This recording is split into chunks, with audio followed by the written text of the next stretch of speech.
Hello guys, स्वागत है आपका मेरे चैनल पे। और आज के वीडियो में हम कवर करेंगे सारे ही अरिथमेटिक इक्वेशन स्लॉट 1 के। ओके, लास्ट लेक्चर में मैंने स्लॉट 2 के कवर किए थे, इस लेक्चर में स्लॉट 1 के कवर करेंगे। So without wasting a time let's get started. First question देखते हैं। In a class 60% of the students are girls and the rest are boys. ठीक है, तो गर्ल्स और बॉयज का रेशियो दिया हुआ है, कितना है 3/2, 60% है ना गर्ल्स। ओके, नेक्स्ट देखना, there are 30 more girls than boys. So ये सिंपली ये डिपिक्ट कर रहा है कि ये जो 1 का गैप है दिस करस्पॉन्ड्स टू व्हाट 30, मतलब उस क्लास में कितने गर्ल्स रहे होंगे 30 इंटू 3, क्योंकि गर्ल्स 3 पार्ट्स है। सो टोटल गर्ल्स कितने रहे होंगे 90 और बॉयज कितने रहे होंगे 60। यस, आगे देखते हैं। If 68% of the students including 30 boys pass an examination. So 68% लोगों ने एग्जाम पास किया। आप देखो टोटल स्टूडेंट्स है कितने एग्जाम में, 150 स्टूडेंट्स है ना, उसमें से कितने लोगों ने पास किया एग्जाम 68% ने। ठीक है, अब आपको 150 का 68% निकालना है। इससे बेटर आप क्या करो 150% निकाल लो किसका 68 का। 150% कितना होता है 3/2 ऑफ 68। ये कितनी बार काट देगा इसको 34 टाइम्स, 34 3 जा 30 इंटू 3 90 होगा, 4 3 जा 12, मतलब कितना आ जाएगा 102। सो टोटल कितने स्टूडेंट पास हुए थे 102 स्टूडेंट पास हुए थे, जिसमें से वो बोलते हैं 30 बॉयज थे। मतलब ये जो 5 स्टूडेंट है इसमें 30 बॉयज थे। मतलब गर्ल्स में कितने पास हुए रहेंगे 102 में से आप 30 सब्ट्रैक्ट कर दो, कितना आ जाएगा 72, मतलब 72 गर्ल्स पास हुई रहेंगी। यस, आगे देखना क्या बोला है, percentage of the girls who do not pass. ठीक है, तो 72 पास हुए, मतलब फेल कितने हुए रहेंगे 18, परसेंटेज कुछ है ना। सो 18 फेल हुए हैं आउट ऑफ 90 विच इज 1/5, और 1/5 कितना होता है 20%। आई होप आपको ये क्वेश्चन क्लियर है। नेक्स्ट देखते हैं। On selling a pen at 5% loss and a book at 15% gain, Karim gains ₹7। So book पे कितने का गेन हुआ है 15% का, और पेन पे कितने का लॉस हो गया है 5% का लॉस हुआ है। सॉरी, ये 5% का लॉस हुआ है पेन पे, है ना। 15% बुक पे गेन हुआ और 5% पेन पे लॉस हुआ, और ये पूरा कितने गेन के बराबर है 7 के।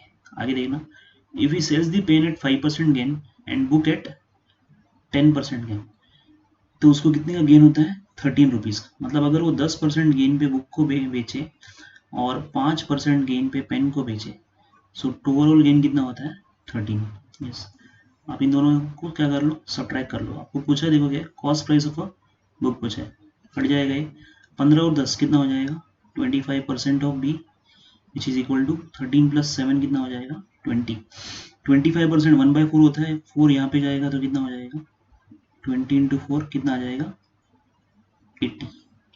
नेक्स्ट क्वेश्चन देखते हैं। The income of Amla is 20% more than that of Bimla and 20% less than that of Kamla. So Amla की इनकम का कंपैरिजन एक बार बिमला से हो रहा है और एक बार कमला से हो रहा है। सो फर्स्ट स्टेटमेंट को डिकोड करते हैं। स्टेटमेंट 1, अमला का इनकम कितना है 20% मोर है, मतलब 120% रहा होगा, मतलब कितना रहा होगा 6/5 टाइम्स रहा होगा बिमला की इनकम का। और बोलता है 20% कम है किससे कमला से। सो मैं बोल सकता हूँ कि अमला का जो इनकम है वो 80% है किसकी इनकम का कमला की, मतलब 4/5 है कमला की इनकम का। अब देखो अमला बाई बिमला यहाँ से कितना आ रहा है 6/5, यहाँ से अमला बाई कमला कितना आ रहा है 4/5। दोनों में कॉमन क्या है ए।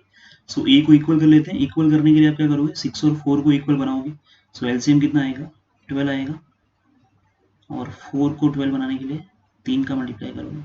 सो आपको रेशियो मिल जाएगा किसकी इनकम का अमला कमला एंड बिमला, कितना आ जाएगा 10 रेशियो 4 3 सा 5 2 सा 6 2 सा 12, सॉरी ये 12 है, 5 2 सा 10 एंड ये कितना आ गया 15 आ गया। अब आगे का स्टेटमेंट देखना, if Kamala's income goes down by 4% and Bimla's goes up by 10%। Bimla की इनकम में कितने का इंक्रीमेंट हुआ है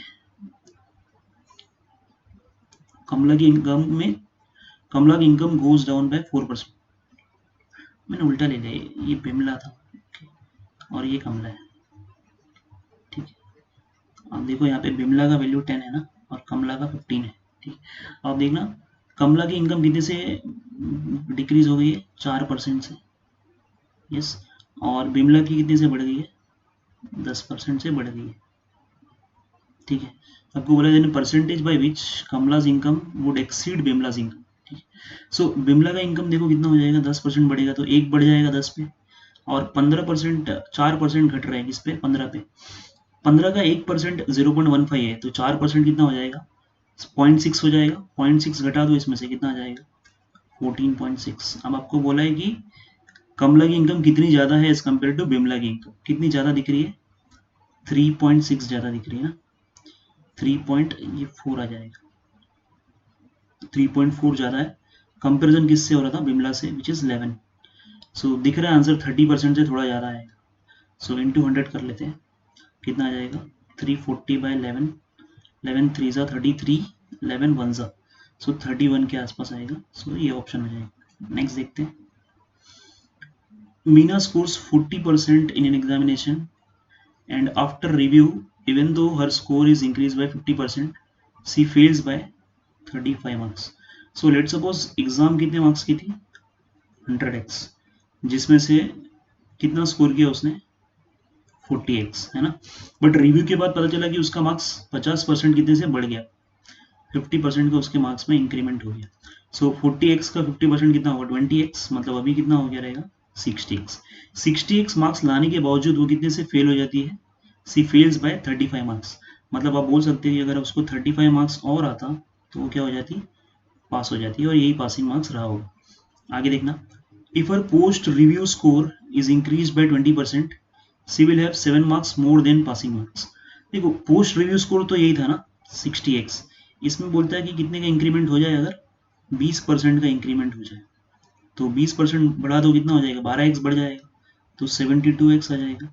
और ये जो है she will have 7 marks more than passing marks, ये पासिंग मार्क्स से कितना ज़्यादा है, 7 नंबर ज़्यादा है। और आपने अभी देखा कि पासिंग मार्क्स किसके बराबर है, 60x प्लस 35 है ना। सो 60x प्लस 35 प्लस 7 कितना हो जाएगा, 42। ये 12x कितना आ जाएगा, 42। तो 6 2 ज़ा 12, 6 7 ज़ा 2x कितना आ गया, 7। आगे देखते हैं क्या पूछा है, the percentage score needed for passing the examination. So total exam का मार्क्स कितना था, 100x, इसमें से पासिंग मार्क्स निकालना है। और आपको पता है कि पासिंग मार्क्स तो यही दिख रहा है ना।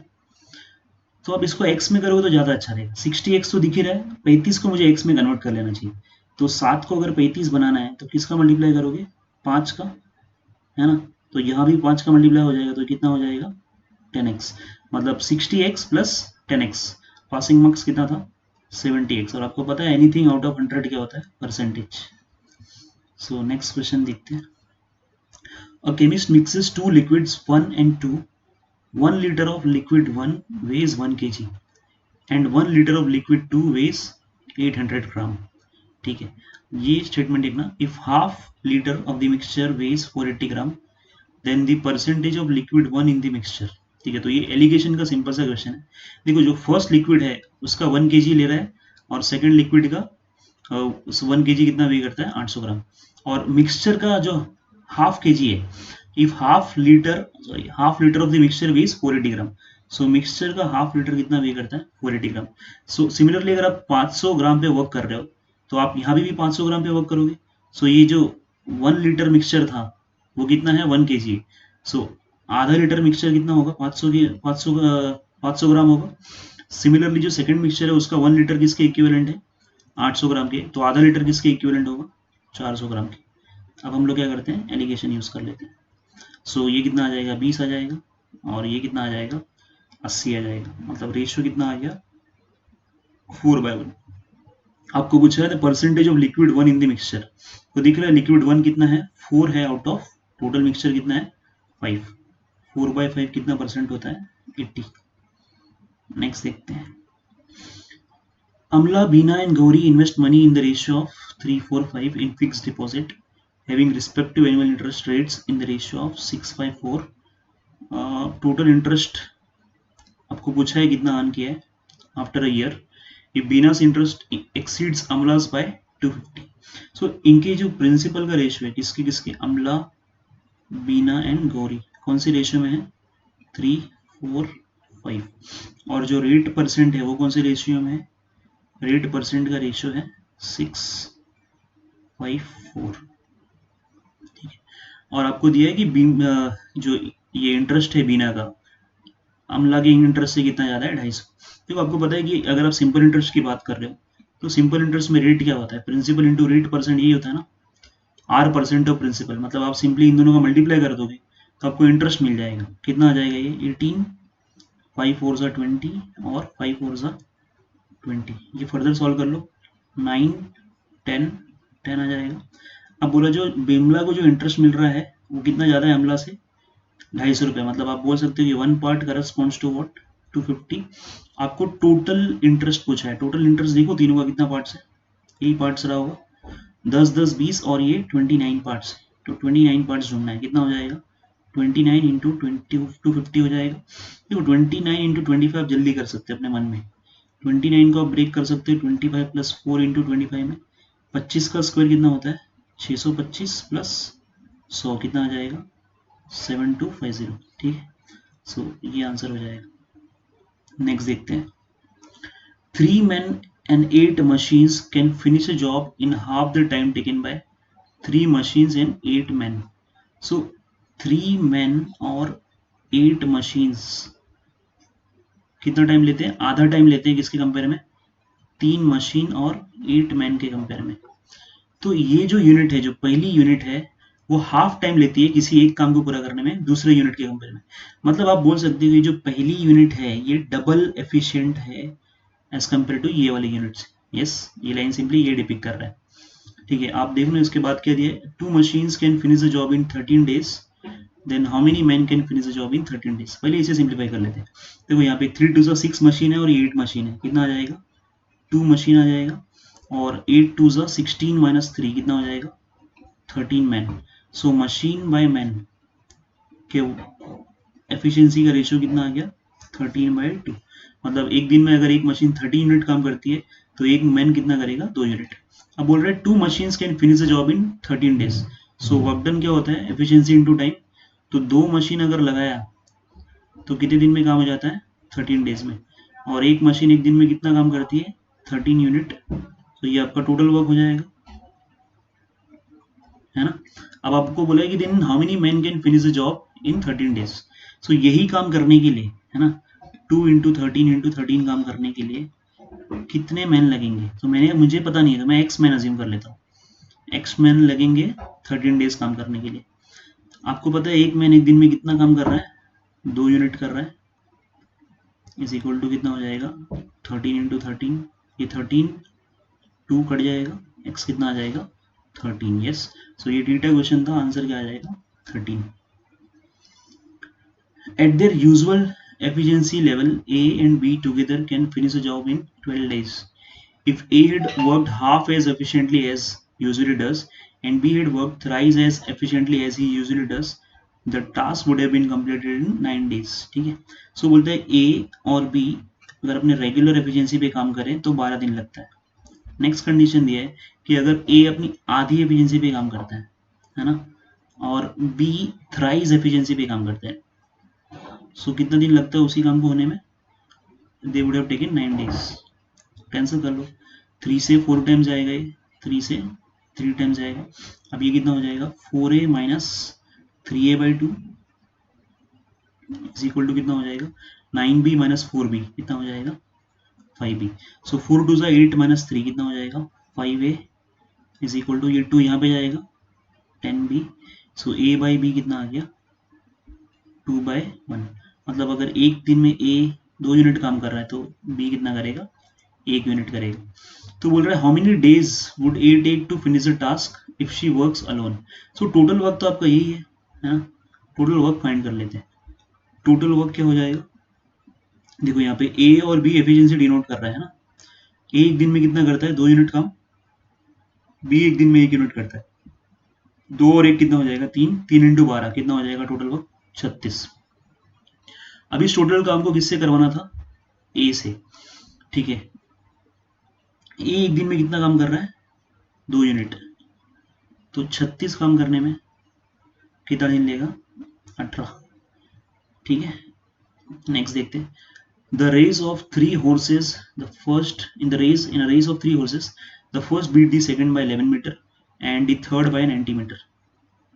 So ये एक रेस है जिसमें जो फर्स्ट है वो सेकंड रेसर को कितने से बीट करता है, 11 मीटर से, और थर्ड रेसर को कितने से बीट कर देता है, 90 मीटर से बीट कर देता है। ठीक है, ये आगे देखना, if the second beat the third by 80 metre, इसी सेम रेस में अगर ये सेम रेस सेकंड और थर्ड के कंपेयर में देखें, सेकंड अगर यहाँ पे है तो वो उसको कितने से बीट कर देता है, थर्ड को 80 मीटर से बीट कर देता है। आपको पूछा है what was the length in metres of the race course, है ना। सो देखो ये जो सब सारे रेसर्स ने सेम टाइम पे स्टार्ट किया है, सो आप बोल सकते हो कि जब भी फर्स्ट रेसर यहाँ पे पहुंचा होगा तो सेकंड वाला यहाँ पे रहा होगा और थर्ड वाला यहाँ पे रहा होगा। मतलब यहाँ पे फिक्स क्या दिख रहा है, टाइम कांस्टेंट दिख रहा है, क्योंकि जितने देर में फर्स्ट यहाँ पे है, सेकंड यहाँ पे है और थर्ड यहाँ पे। तो अगर मैं इस पूरे रेस की लेंथ को एल अज्यूम कर लूँ, है ना, पूरी रेस की लेंथ को मैं क्या अज्यूम कर लूँ, एल, तो आप बोल सकते हो कि जितनी देर में सेकंड रेसर ने कितना ट्रैवल किया होगा, L-11 है ना, L-11, उतनी ही देर में थर्ड रेसर ने कितना ट्रैवल किया होगा, L-90। ये उनके डिस्टेंस का रेशियो आ गया। और आपको पता है जब टाइम कांस्टेंट होता है तो स्पीड और डिस्टेंस प्रोपोर्शन में होते हैं, है ना। मतलब जो डिस्टेंस का रेशियो है वही उनके स्पीड का भी रेशियो होगा। तो सेकंड और थर्ड की स्पीड का रेशियो आ गया। और अगर आप यहाँ से देखोगे तो सेकंड और थर्ड की स्पीड का रेशियो कितना है, जितनी देर में ये जो सेकंड पर्सन था वो पूरा L लेंथ ट्रेवल करता है, उतनी देर में थर्ड वाला कितना ट्रेवल करता है, L-80। और ये भी आपको क्या दे देगा, स्पीड का रेशियो दे देगा, क्योंकि जितने टाइम में ये यहाँ पे है उतने टाइम में ये यहाँ पे, मतलब टाइम कांस्टेंट है, और टाइम कांस्टेंट है तो स्पीड और डिस्टेंस क्या होगा, प्रोपोर्शन में होगा। अब आपको दोनों की स्पीड का रेशियो पता है, उसे इक्वेट कर लो, L-11 upon L-90 is equal to L upon L-80। ये क्वेश्चन मैं जल्दी कर पाता अगर मेरे पास ऑप्शन होते, बट ऑप्शन नहीं है तो मुझे क्या करना पड़ेगा, सिंप्लीफाई करना पड़ेगा, क्योंकि ये थीटा क्वेश्चन है। सो क्रॉस मल्टीप्लाई कर लो, कितना हो जाएगा, L square minus 80L minus 11L, कितना हो जाएगा, minus 91L minus 11, minus minus plus हो जाएगा, 11 into 80 is equal to L square minus 90L। ये एल स्क्वायर कट जाएगा, ये 91L यहाँ पे जाएगा तो एल हो जाएगा। सो आंसर कितना आ जाएगा, 11 8 ज़ा 880, मतलब वो रेस का लेंथ कितना था, 880। आई होप आपको ये क्वेश्चन क्लियर है। नेक्स्ट देखते हैं, a person invest a total amount of rupees 15 lakhs, a part of it was invested in a fixed deposit, उसमें से कुछ पार्ट फिक्स डिपॉजिट पे डाला है, कौन से इंटरेस्ट पे, 6% पे, and the remaining amount was invested in two other deposits in the ratio of 2/1। ठीक है, तो टोटल 15 lakhs था, जिसमें से कुछ फिक्स डिपॉजिट में डालता है और रिमेनिंग 2:1 में इन्वेस्ट करता है। सो फिक्स डिपॉजिट पे कितना डालता है, लेट्स सपोज उसको x ले लेते हैं, सो रिमेनिंग कितना हो जाएगा, 15 माइनस एक्स। इसको कौन से रेशियो में इन्वेस्ट करता है, 2:1 में, है ना। आगे देखना, at the rate of 4% and 3%, इसको इन्वेस्ट करता है 4% पे, इसको 3% पे, और ये इन्वेस्ट किया था उसने 6% पे। टोटल एनुअल इंटरेस्ट दिया हुआ है, एक साल का इनका इंटरेस्ट कितना मिल गया, 76,000। आपको पूछा है then the amount invested in the fix deposit was. ठीक है, सॉल्व कर लेते हैं। देखो यहाँ से इंटरेस्ट कितना मिल जाएगा, 6% ऑफ एक्स, है ना। और यहाँ से देख लेना, यहाँ पे जो अमाउंट है ये कितना रहा होगा, 2/3 रहा होगा, 2/3 ऑफ 15 माइनस एक्स, बट उस पर इंटरेस्ट कितना मिल रहा है, 4%। मतलब आप बोल सकते हो 2/3 ऑफ 15 माइनस एक्स पे कितना इंटरेस्ट मिल रहा है, 4%। सिमिलरली ये जो दूसरा अमाउंट है ये कितना है, 1/3 ऑफ, इसमें कितना इंटरेस्ट मिलेगा, 1/3 ऑफ 15 माइनस एक्स पे 3% का, सो 3% ऑफ 15 माइनस एक्स, यही तो पूरा इंटरेस्ट होगा। और ये किसके इक्वल है, 76,000 के। देखो आप ध्यान रखना, ये जो मैंने वैल्यू एक्स अज्यूम की है, लैक्स में अज्यूम की है। आपको आंसर भी देखो किसमें ढूंढना है, then the amount invested in lakhs fix deposit, मतलब ये एक्स ढूंढना है ना। सो ये परसेंटेज है, परसेंटेज है, परसेंटेज है, अगर परसेंटेज कॉमन लोगे तो वहां पे जाके 100 बन जाएगा, और ये 100 इसको 76 इंटू 10⁵ बना देगा, विच इज 76 लैक्स। समझ रहा है, ये सारे परसेंटेज मतलब डिवाइड बाय 100 वहां पे जाके 76 लैक्स बन जाएगा। अब यहाँ पे क्या बच गया, 6x। अब आप देखना, ये 3 से 3 कट गया होगा, ठीक है। अब ये 15 माइनस एक्स और ये 15 माइनस एक्स यहाँ पे, तो इस 15 माइनस एक्स को मैं अपने मन में ही कॉमन ले लेता हूँ, ठीक है, और बच क्या जाता देखो 2/3 ऑफ 4 मतलब 8/3 प्लस 1 बच जाता। सो कितना आ जाता 11/3 टाइम्स आ जाता 11/3 into 15 minus X is equal to 76। देखो इसको और सिंप्लीफाई कर सकते हो आप, ये 3 को मैं अंदर डाल देता हूँ तो ये 3 इसको डिवाइड कर देगा 15 को 5 बार और इसे x/3 और ये पूरा कितना आ जाता 76। अब आप सॉल्व कर लो, देखो यहाँ पे मैं सॉल्व कर देता हूँ 6x, थोड़ा कैलकुलेटिव क्वेश्चन है। 11 5 से कितना हो जाएगा 55 minus 11x/3 is equal to 76। ये 76 वहाँ पे जाएगा तो कितना हो जाएगा 55 21 बन जाएगा 65 75 21 यस, और 6 3 जा 18x माइनस 11x 7x/3। सो x कितना आ गया 7 3 जा एंड 3 3 जा 9 और ये आपका आंसर हो जाएगा। थोड़ा कैलकुलेटिव है बट पेशेंस से आप कर पाते हैं कुछ। The wheels of bicycle A and B have radii 30 and 40 centimeters respectively. So दो wheels है, फर्स्ट A है, सेकेंड व्हील B है, इसका रेडियस कितना है 30 है, इसका कितना है 40 है ना। While traveling a certain distance, each wheel of A required 5000 more revolutions than each wheel of B. So ये जो व्हील A है ये व्हील B है। लेट सपोज मैं अज्यूम करता हूँ कि ये जो व्हील B है इसने x रेवोल्यूशन लिए, तो इसने कितने लिए होंगे x प्लस 5000 रेवोल्यूशन लिए हैं इन ट्रैवलिंग दी सेम डिस्टेंस। ठीक है, अब डिस्टेंस सेम ट्रैवल किया है, आप देखो कि इतने रिवोल्यूशन में एक रेवोल्यूशन में कितना डिस्टेंस कवर करता है एक व्हील 2πr कवर करता है, मतलब कितना कवर किया होगा 2π इंटू 30 किया होगा और इसका भी डिस्टेंस सेम है। सो x रेवोल्यूशन में इसने कितना कवर कर दिया होगा 2π इंटू 40, दोनों इक्वल होगा क्योंकि डिस्टेंस सेम दिया था, ये 2π कट जाना है ना। सो 40x माइनस ये 0 भी काट दो आप, है ना। सो 4x माइनस 3x, सो 4x माइनस 3x कितना हो जाएगा, मैं लिख देता हूँ यहाँ पे। So 3x plus 15,000 is equal to 4x। So x कितना आ गया 15,000 आ गया। ठीक है, आपको नंबर ऑफ रेवोल्यूशंस मिल गया। आगे देखना, if bicycle be travelled this distance in 45 minutes, बोलता है ये डिस्टेंस, ये जो कंप्लीट डिस्टेंस है ये बाइसिकल बी ने 45 मिनट्स में क्या कर लिया ट्रैवल कर लिया। तो आपको पूछा है स्पीड किलोमीटर पर आवर में पूछा, क्योंकि आपको पता है कि स्पीड क्या होता है डिस्टेंस अपॉन टाइम, है ना। ये x की वैल्यू आपने ढूंढ ली है, कितनी है 15,000। सो पुट कर देते हैं यहाँ पे 15,000 into 2π into 40, yes 15,000 into 2π into 40, और ये जो 45 मिनट्स में कवर किया था 45 मिनट्स कितना होता है 3/4 होता है ना।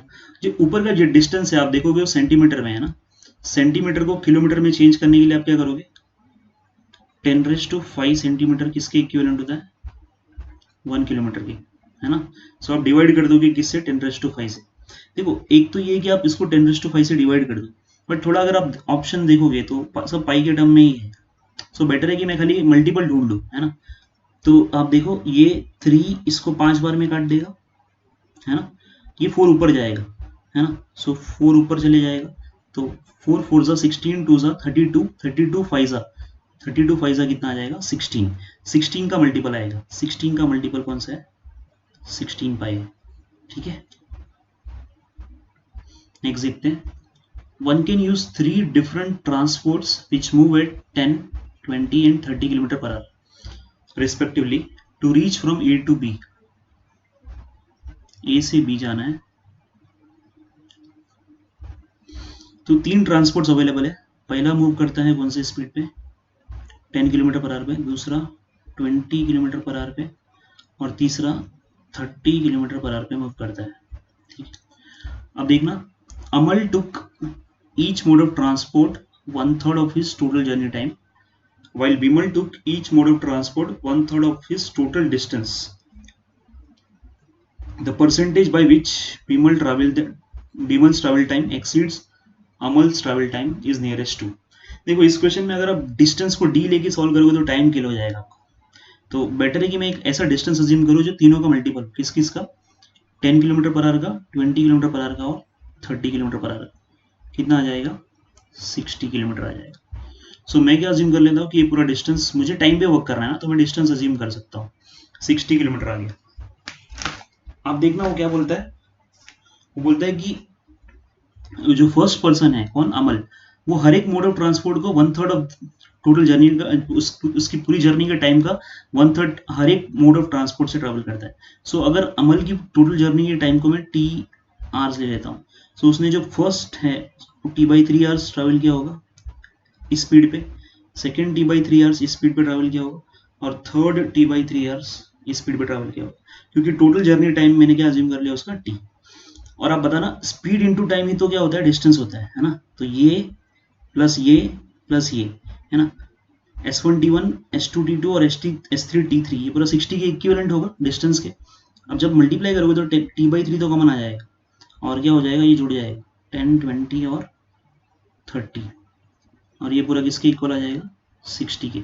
सो T/3 इंटू 30 20 50 और 60 इज इक्वल टू 60 आ जाएगा, मतलब टी कितना आ गया 3 आवर्स आ गया। अमल का टाइम कितना आ गया 3 आवर्स। अब आपको बीमल का टाइम ढूंढना है। बीमल की अगर बात करें तो बीमल क्या करता है, हर एक मोड ऑफ ट्रांसपोर्ट को, each mode of transport 1/3 of the total distance travel करता है हर मोड ऑफ ट्रांसपोर्ट से। 1/3 मतलब हर एक मोड से वो 20-20 किलोमीटर जा रहा है। पहला मोड ऑफ ट्रांसपोर्ट से 20 जाता है, दूसरे वाले मोड ऑफ से 20 ट्रांसपोर्ट से 20, और तीसरे से भी 20। देखो पहले से अगर 1 घंटे में कितना ट्रैवल करता है 10 किलोमीटर, सो उस मोड ऑफ ट्रांसपोर्ट का यूज करेगा तो 20 किलोमीटर ट्रैवल करने में कितना टाइम लग गया होगा 2 आवर्स। दूसरे से 1 घंटे में कितना जाता है 20, मतलब यहाँ पे 1 आवर कंज्यूम हो रहा है। और तीसरे मोड ऑफ ट्रांसपोर्ट में 1 घंटे में कितना जाता है 30, बट जाना कितना है उसको देखो, जाना है खाली कितना 20। सो 20 जाने में कितना टाइम लिया होगा उसने 2/3 टाइम लिया होगा ना। सो ये टोटल टाइम देख लो, ये विमल का टाइम है 3 प्लस 2/3 कितना आ जाएगा 11/3। सो अमल यहाँ पे रख देता हूँ मैं, विमल यहाँ पे। अमल को टोटल टाइम लगा 3, विमल को 11/3। अब आपको परसेंटेज चेंज पता करना है ना, सो आप दोनों साइड 3 का मल्टीप्लाई कर लो। सो ये 9 हो जाएगा और ये 11। कितना ज़्यादा है ये विमल का टाइम 2 ज़्यादा है, ओवर वॉट कंपेरिजन ए से हो रहा है 2/9। 1/9 होता है 11.11%, सो 2/9 कितना हो जाएगा 22.22%। ठीक है, नेक्स्ट क्वेश्चन देखते हैं, ये भी टाइम स्पीड एंड डिस्टेंस का है। 2 car travels the distance starting at 10 a.m. and 11 a.m. respectively on the same day. They reach their common destination at the same point of time. So दो cars अगर निकलते हैं, पहली car अगर 10 बजे निकले, दूसरी कार 11 बजे निकले, तो लोग अपने डेस्टिनेशन पे सेम टाइम पे पहुंचते हैं। सो अगर मैं अज्यूम करूँ कि जो फर्स्ट कार है वो T आवर्स लेता है, तो सेकंड कार ने T-1 आवर्स लिया होगा, है ना, उससे 1 घंटे कम लिया होगा ना। अब आप देखना आगे क्या पूछा है, if the first car travelled for at least 6 hours, पहला जो कार है वो एटलीस्ट 6 आवर्स अगर ट्रैवल करे, then the highest possible value of the percentage by which the speed of second car would exceed the speed of first car. मतलब आपको ये पूछा है S2 minus S1 upon S1 पूछा है, इसका हाईएस्ट वैल्यू पूछा है, मैक्सिमम वैल्यू पूछा है, ठीक है, परसेंटेज में। तो देखो उसने बोला जो पहली कार है वो एटलीस्ट 6 आवर्स तक जाती है, तो मैं एज्यूम करता हूँ कि 6 प्लस पी आवर्स हो जाती होगी, क्योंकि कम से कम 6 जाती है ना। और जो दूसरी कार है उससे 1 घंटे कम जाती है, मतलब उसने कितना टाइम लिया होगा 5 प्लस पी आवर्स लिया होगा। यस, यहाँ तक आपको क्लियर है। अब आप देखना दोनों कार ने डिस्टेंस तो सेम ट्रैवल किया है, मतलब आपको पता है कि डिस्टेंस अगर सेम ट्रैवल होता है तो जो स्पीड का रेशियो है वो क्या होता है, टाइम के रेशियो का क्या होता है, फ्लिप होता है। सो फर्स्ट कार और सेकंड कार की स्पीड का रेशियो क्या हो जाएगा, उनके टाइम का रेशियो का फ्लिप हो जाएगा। देखो ये जो फर्स्ट टाइम है ये फर्स्ट कार का है ना, फर्स्ट कार को कितना टाइम लग रहा है 6 प्लस पी आवर्स लग रहा है, और सेकंड कार को कितना लग रहा है 5 प्लस पी। यस, आपको देखो ढूंढना था ये S2 minus S1 upon S1, इसको मैक्सिमाइज करना है। इसको सिंप्लीफाई करोगे तो क्या आ जाएगा 1 minus S2 by S1 minus 1 आ जाएगा। यहाँ से देखो S2 बाई S1 की वैल्यू कितनी है, S2 बाई S1 फ्लिप हो जाएगा 6 plus P upon 5 plus P minus 1। Simplify कर लो कितना आ जाएगा 6 plus P minus 5 minus P is 1 upon P plus 5। 1 upon P plus 5 को आपको मैक्सिमाइज करना है। और ये मैक्सिमम कब होगा, जब पी की वैल्यू सबसे कम होगी, क्योंकि आपको पता है कि जैसे जैसे आप डिनोमिनेटर को बढ़ाते जाते हो वैल्यू कम होती जाती है। तो सबसे मिनिमम कब होगा, जब ये जीरो रहा होगा, है ना, पी का वैल्यू। तो जीरो पे कितना आ जाएगा स्पीड, 1/5 विच इज 20%। अब आप बोलोगे नेगेटिव क्यों नहीं हो सकता, पी नेगेटिव नहीं हो सकता ना, क्योंकि ये टाइम है। यस, सो आंसर क्या आ जाएगा, 20% आ जाएगा। ये एक्चुअल में क्वेश्चन है मैक्सिमम मिनिमा का, एल्जेब्रा का, बट उसने टाइम स्पीड एंड डिस्टेंस के फॉर्म में पूछ लिया है। नेक्स्ट क्वेश्चन देखते हैं। Ramesh and Gautam are among 22 students who write an examination. ठीक है, सो रमेश है, गौतम है, और बाकी के 20 स्टूडेंट है ना। रमेश ने कितना स्कोर किया है, 82.5। रमेश का स्कोर दिया हुआ है, रमेश ने 82.5 स्कोर किया है। The average score of 21 students other than Gautam is 62। सो गौतम को अगर एक्सक्लूड कर दे तो बाकी के जो 21 स्टूडेंट है इंक्लूडिंग रमेश, उनका एवरेज कितना है, 62 है। आगे आगे देखते हैं। The average score of all the 22 students is one more than the average score of the 21 students other than Ramesh. So other than Ramesh मतलब ये स्टूडेंट्स और ये जो कंप्लीट स्टूडेंट्स हैं, है ना। बोलता है the average of 22 students is one more than the average of 21 student other than Ramesh. So other than Ramesh के एवरेज को अगर मैं ए ले लूं तो ये एवरेज कितना है, a+1 है। यस, यही बोला है ना। तो यहां से देखो आपको एक एडवांटेज मिल जाएगा कि अगर आप इस पूरे 22 स्टूडेंट्स के एवरेज में से इन 21 स्टूडेंट का एवरेज माइनस कर दोगे, सॉरी सम माइनस कर दोगे, तो आपको रमेश का स्कोर मिल जाएगा। मतलब मैं बोल सकता हूँ कि 22 टाइम्स a+1 ये पूरे ग्रुप का स्कोर होगा सम, माइनस 21 टाइम्स a ये मुझे क्या देना चाहिए, रमेश का स्कोर देना चाहिए। मतलब कितना आना चाहिए, 82.5। तो 22a और माइनस 21 है, a आ जाएगा, ये 22 वहां पे जाएगा, सब्ट्रैक्ट हो जाएगा, कितना आ जाएगा 60.5। a 60.5 आ गया। अगर a 60.5 है तो पूरे ग्रुप का एवरेज कितना हो जाएगा, a+1 था, पूरे ग्रुप का एवरेज कितना हो जाएगा 61.5। यहां तक क्लियर है। आगे देखते हैं, आपको पूछा है स्कोर ऑफ गौतम। देखो ये जो फर्स्ट लाइन थी बहुत क्रूशियल थी, the average score of 21 students other than Gautam. Gautam को एक्सक्लूड करके जो 21 स्टूडेंट्स हैं इनका एवरेज दिया हुआ है, मतलब उन स्टूडेंट्स का आप टोटल निकाल सकते हो, कितना आ जाएगा 21 इंटू व्हाट 60, है ना। तो एक्सक्लूडिंग गौतम इनका स्कोर कितना है 21 इंटू 62। अब मैं पूरी टीम के टोटल में से अगर ये ग्रुप का सम माइनस कर दूं तो मुझे गौतम का स्कोर मिल जाना चाहिए, और पूरे ग्रुप का एवरेज कितना है 61.5, है ना। और पूरे ग्रुप में बच्चे कितने थे 22, इसमें से अगर मैं ये टोटल माइनस कर देता तो मुझे गौतम का स्कोर मिल जाना चाहिए। अब देखो यहाँ पे 21 इंटू 62 है और यहाँ पे 61.5 है। ठीक है, तो मैं क्या करूंगा इस 61.5 को 22 इंटू 61.5 माइनस 21 इंटू 62 है ना, ये गौतम का स्कोर है। इसको आप जल्दी सॉल्व कर सकते हैं, वैसे आप इस 22 को स्प्लिट कर लो तो इसको मैं लिख सकता हूँ 21 प्लस 1 इंटू 61.5 माइनस 21 इंटू 62। अब ये 21 इंटू 61.5 और माइनस 21 इंटू 62 कितना हो जाएगा, माइनस आ जाएगा 21 इंटू 0.5, है ना, प्लस कितना आ जाएगा 61.5। यही तो स्कोर होगा। 0.5 कितना होता है 1/2, और ये कितना बना देगा इसको माइनस 10.5 बना देगा प्लस 61.5। यही तो गौतम का स्कोर था। सो 61.5 माइनस 10.5 कितना आ जाएगा 51। मतलब यही क्या था, गौतम का स्कोर था। थोड़ा कैलकुलेटिव क्वेश्चन है, आप ऐसे क्वेश्चंस पे बाद में आ सकते हो एग्जाम में। ठीक है, देखो लास्ट सेशन में एक क्वेश्चन रह गया था स्लॉट 1 का, तो वो मैं अभी ले लेता हूँ। The strength of a salt solution is p% if 100 ml of the solution contains p gram of salt. ये जो पहला लाइन है डेफिनेशन दिया है किसी सॉल्ट सॉल्यूशन का। तो सॉल्ट सॉल्यूशन का स्ट्रेंथ क्या होगा कि अगर p% उसका स्ट्रेंथ है, मतलब आप बोल सकते हो कि उस 100 ml के जो सॉल्यूशन है उसमें p ग्राम क्या है, सॉल्ट है। एक्चुअल क्वेश्चन यहां से स्टार्ट हुआ। Each of the 3 vessel A B C, 3 vessel है ए बी एंड सी, सब में कितना ml है 500 ml है, 500 ml का सॉल्यूशन है। ये क्वेश्चन अगर एग्जाम में मैं फर्स्ट गो में स्किप करता है क्वेश्चन, हो सकता है एग्जाम में मुझसे क्वेश्चन में देख के बनाने का ट्राई भी नहीं करता क्योंकि इतना लेंदी दिख रहा है। आगे देखते हैं। जो पहला जो ये है सॉल्यूशन, उसका स्ट्रेंथ कितना है, 10% है। 10% है मतलब उसमें सॉल्ट और बाकी के जो चीज रहा होगा दूसरा वाला, उसका रेशियो 1/9 रहा होगा, 10% और 90%। दूसरा में देखो ना 22% है, अगर ये पहला सॉल्ट 22% है तो दूसरा वाला कितना रहा होगा, 78 रहा होगा। सो रेशियो कितना आएगा, 11:39। तीसरे में 32 है, अगर 32% सॉल्ट है तो 68% अदर सॉल्यूशन रहा होगा दूसरा वाला। सो 4 से ये 8 टाइम्स जाएगा और ये 17 टाइम्स जाएगा। ठीक है, अब आगे देखना।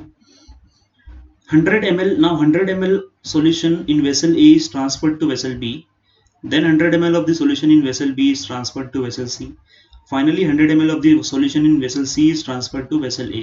so A से 100 ml उठा के आप यहाँ पे डाल रहे हो, B से उठा के यहाँ पे डाल रहे हो और C से उठा के यहाँ पे डाल रहे हो, और फाइनली पूछा है the strength in percentage of the resulting solution.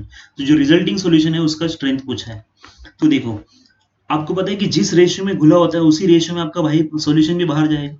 ठीक है, तो 1/10 बाहर चले जाएगा यहाँ से, 100 ml आप यहाँ से उठा के डाल रहे हो ना, 100 ml का 1/10 कितना होगा, 10 ml सॉल्ट यहाँ पे आ जाएगा।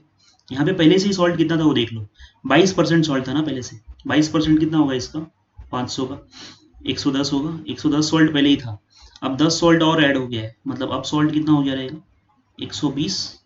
और अब सॉल्यूशन देखो 600 ml हो गया है, अगर उसमें 120 सॉल्ट है तो 480 दूसरा वाला रहा होगा, मतलब रेशियो कितना रहा होगा इसका, 1:4। ठीक है, अब आगे देखना। अब आप यहाँ से वापस से क्या कर रहे हो, अब जो सॉल्यूशन है वो 1:4 में घुला हुआ है, यहाँ से सॉल्ट अगेन उठा रहे हो आप, कितना 100 ml उठा रहे हो।